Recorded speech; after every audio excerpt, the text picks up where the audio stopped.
Ce vol-là, c'est une réussite des travaux qu'on a fait depuis longtemps. Et nos départements commerciaux, nos équipes, ils ont fait des études sur différentes destinations. Montréal fait partie. Et depuis 2022, on travaillait sur cette destination pour réaliser. On a contacté avec les différentes compagnies aériennes. On a pu avancer avec Air Transat. On les a expliqué pourquoi cette connexion c'est important. Et ils nous ont répondu positivement. Et ils ont montré l'intérêt aussi de faire la première connexion Canada subsaharienne, surtout avec Dakar. Et moi, en tant que DG, je crois beaucoup à cette connexion.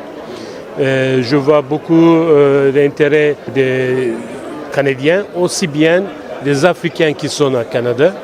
Je pense que, malgré que ça commence saisonnière, je pense que ça va continuer à l'année. Et avec le temps, les fréquences, ça va augmenter. Ça commence avec 2 vols par semaine. Je pense que ça va monter à 3.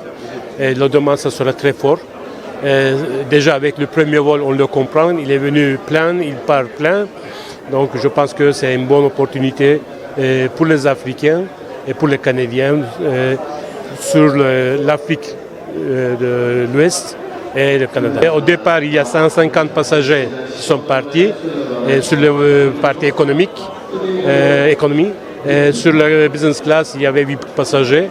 C'est pratiquement à peu près 85% de remplissage à l'avion. Dans le tourisme, il y a déjà 4 facteurs essentiels.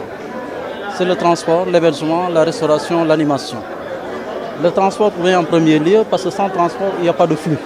Or, les flux se convertissent en visiteurs et en touristes. Et donc, établir un pont entre le Canada, qui est un marché aujourd'hui à potentiel fort, avec un pouvoir d'achat assez conséquent, mais surtout également avec une diaspora très dynamique, je pense que c'est déjà une très belle initiative qui renforce véritablement la promotion de la destination Sénégal. Donc le lien est une évidence et je pense que c'est l'occasion de saluer les initiateurs, en l'occurrence GSA qui est le représentant, mais Transat également qui a pris l'initiative par le biais bien sûr des facilitations de l'ambassade du Sénégal au Canada, M. Gorgissis, mais également l'ambassade du Canada au Sénégal, M. Valentin. L'Amérique du Nord était déjà un marché potentiel que nous avons ciblé. Et donc ceci vient renforcer, n'est-ce pas, cette décision que nous avons déjà prise. Il y a déjà une part très importante de la diaspora. Et qui dit diaspora dit potentiellement des visiteurs saisonniers. Mais quand même, nous pensons qu'au moins, nous pouvons atteindre les 10 000. C'est une projection de 10 000 visiteurs au moins par an. Je pense que ce serait très bien. C'est un vol très important pour nous parce que c'est le premier vol d'une compagnie canadienne sur l'Afrique subsaharienne. Il y a beaucoup de communautés africaines au Canada. Il y a beaucoup d'Africains qui vont au Canada. 2 pays francophones, des liens très forts. Alors pour nous, c'est une belle opportunité, aussi bien économiquement que culturellement. Alors imaginez les familles qui se retrouvent à moins de 8-9 heures de vol, direct, sans escale.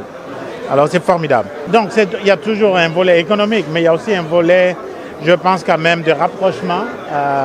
Air Transat a toujours voulu connecter le monde. Alors c'est une opportunité aussi économique pour les entrepreneurs sénégalais comme canadiens de faire plus d'affaires ensemble.